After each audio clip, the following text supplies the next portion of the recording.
क्यों यूएपीए सिर्फ मुसलमानों पे लगाया जा रहा है कर्नाटक के अंदर? अभी एनआईए का रोल क्या है? एनआईए को क्या काम दिया गया है? एक 307 अटेम्प्ट टू मर्डर केस को, इन 153A केस को किस तरीके से टेरर केस में कन्वर्ट करें, यह टास्क एनआईए को दिया गया है। जब बात मुसलमानों की आती है, मुसलमानों के राइट की आती है, यही सेक्युलर पार्टीज अपने सेक्युलर क्रेडेंशियल को भूल जाती है। आरएसएस से लड़ने के लिए स्ट्रॉन्ग कमिटमेंट चाहिए, जो कमिटमेंट इनके पास नहीं है। आज आरएसएस समझ रहा है इंडिया के अंदर आरएसएस के एजेंडा के लिए अगर सबसे बड़ा ऑपोजिशन कोई है तो वो पॉपुलर फ्रंट ऑफ इंडिया है। जहां जहां पॉपुलर फ्रंट आता है वहां से फियर भाग जाता है।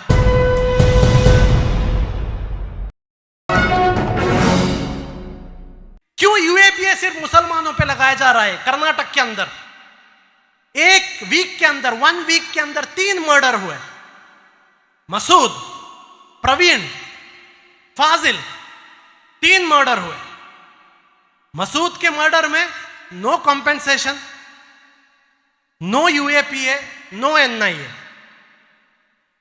फाजिल के मर्डर में no compensation, no UAPA, no NIA.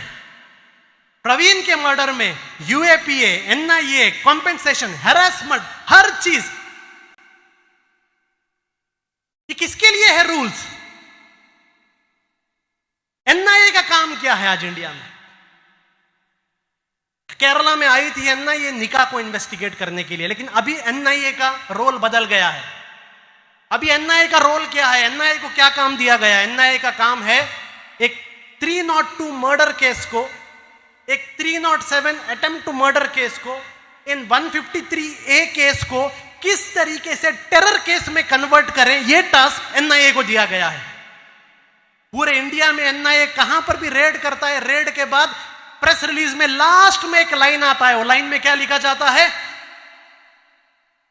Terror, creating terror, creating terror.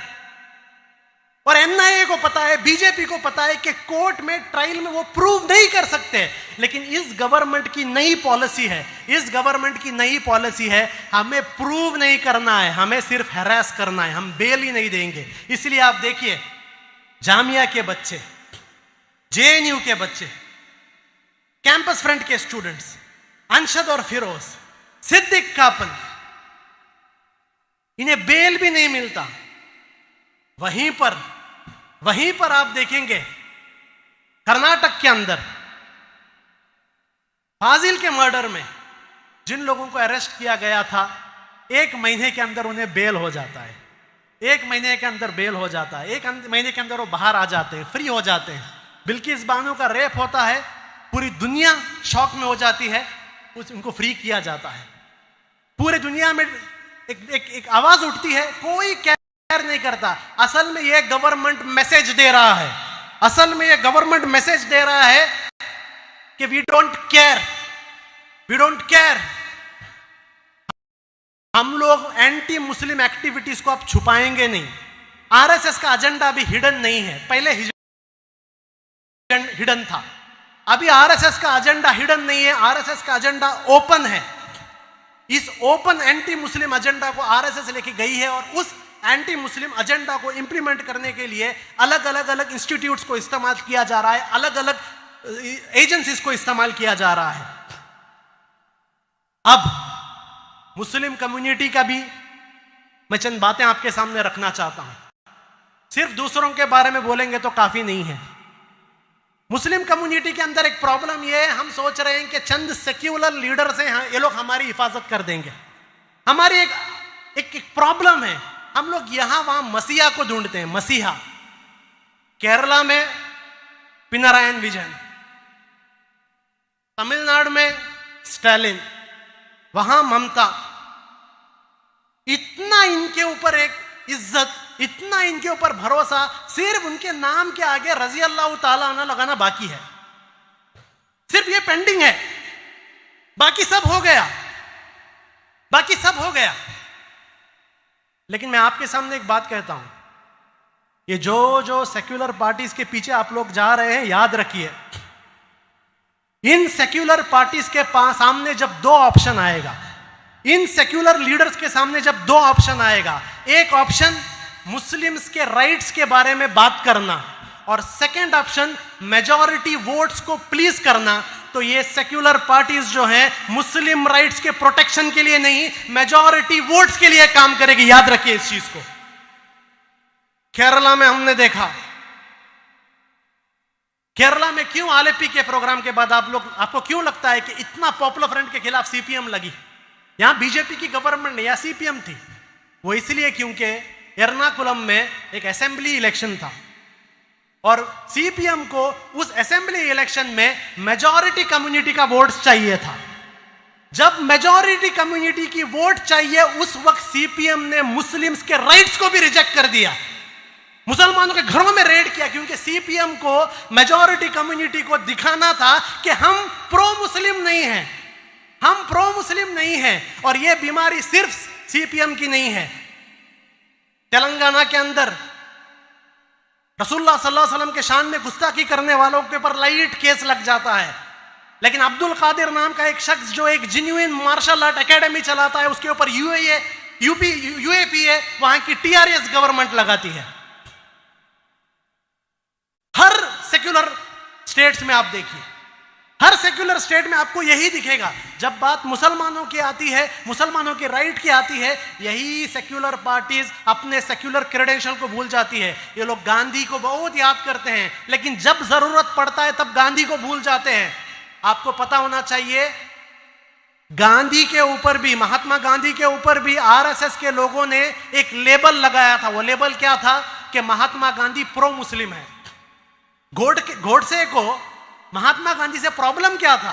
क्योंकि गोडसे कह रहा था कि महात्मा गांधी प्रो मुस्लिम है, पूरा का पूरा आरएसएस कह रहा था महात्मा गांधी प्रो मुस्लिम है। लेकिन उस वक्त महात्मा गांधी ने आरएसएस को खुश करने के लिए मेजॉरिटी अपीजमेंट का नाटक नहीं किया।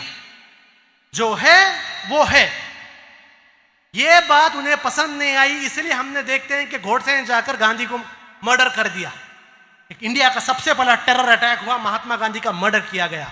और आज ये सेक्युलर पार्टीज जो अपने ऑफिस में महात्मा गांधी का फोटो लगाते हैं, लेकिन महात्मा गांधी की ये जो एक पॉलिसी थी कि अपीजमेंट, मुस्लिम माइनॉरिटी राइट्स को छोड़कर मेजॉरिटी अपीजमेंट के पीछे मत जाओ, ये जो एक पॉलिसी थी, उस पॉलिसी को इन्होंने रिजेक्ट किया।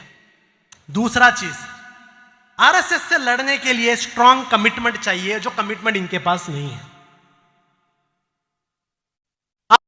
स्टैटिस्टिक्स बताता हूं, 2014 से लेकर अब तक 167 सेक्युलर पार्टीज के एमएलए बीजेपी ज्वाइन कर चुके हैं। 167 एमएलए ने बीजेपी ज्वाइन किया है।